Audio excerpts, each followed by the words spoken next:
di situ yang menang. Tapi ya syukurlah si Amran berani. Karena ketika dia ketemu pejabat Kementan yang curang, apa yang dia lakukan? Dia cut, guys. Aku perintahkan sudah 1 tahun, kami temukan hanya 1 hektar. 299 hektar disewakan. Mulai hari ini dikerjakan, kami beri waktu 3 bulan, ini harus berdua. Hari ini juga kami copot direkturnya dan eselon 3-nya di bawahnya. Tapi yang jadi pertanyaan gini guys, kita sekarang udah dapat Menteri Pertanian yang luar biasa ya. Yang gue udah gak sabar lagi lihat nih, next apa nih abis beras. Gue yakin next dia akan beresin yang lain nih. Banyak nih sektor-sektor lain yang butuh sentuhan tangan emas, golden touch-nya si Amran. Masih ada kakao, masih ada kelapa, masih ada sawit, masih ada kopi, wah masih banyak lagi nih. Yang ini kalau kita bisa kembangkan lagi, Indonesia bisa dapat duit ribuan triliun. Gue percaya banget itu akan terjadi. Tapi pertanyaannya, karena Menteri Amran ini kan sangat berprestasi, gue yakin musuhnya juga sangat banyak dari Sabang sampai Merauke, bahkan sampai orang Vietnam, Thailand aja semua bersekutu buat menjatuhkan dia. Ya lu bisa tebak lah arahnya kemana. Menurut lu para mafia pangan ini, mafia pertanian ini, selama ini menikmati duit-duit haram, duit-duit koruptor.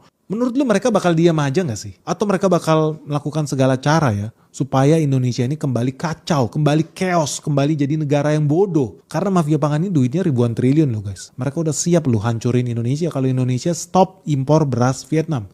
Indonesia stop impor beras Thailand. Indonesia stop jadi anjing peliharaan Singapura. Oh mereka siap-siap aja lawan kita itu negara loh. Negara loh yang dilawan loh. Kalau kita stop impor duit ratusan bahkan ribuan triliun yang selama ini kita sumbangin gratisan nih ke Vietnam, Thailand, Malaysia, Singapura lenyap.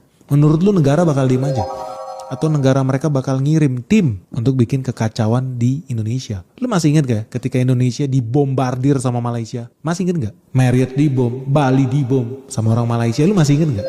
So menurut lu gimana? Mafia-mafia itu, negara-negara itu bakal diem aja apa enggak? Atau mereka bakal lakukan serangan balik nih guys? Dan kalau dia lakukan serangan balik, Indonesia udah siap atau enggak? Dan satu hal yang paling penting, siapa sih yang bakal diuntungkan ya? Kalau Indonesia berhasil swasembada pangan. Kalau Indonesia berhasil stop impor beras-beras dan pangan-pangan dari luar negeri itu, pasti ada dong pengusaha kita sendiri yang diuntungkan. Dan kalau lu investor pasti udah tau lah, akan banyak nih petani-petani baru di Indonesia, pengusaha-pengusaha baru di Indonesia yang jadi kaya raya.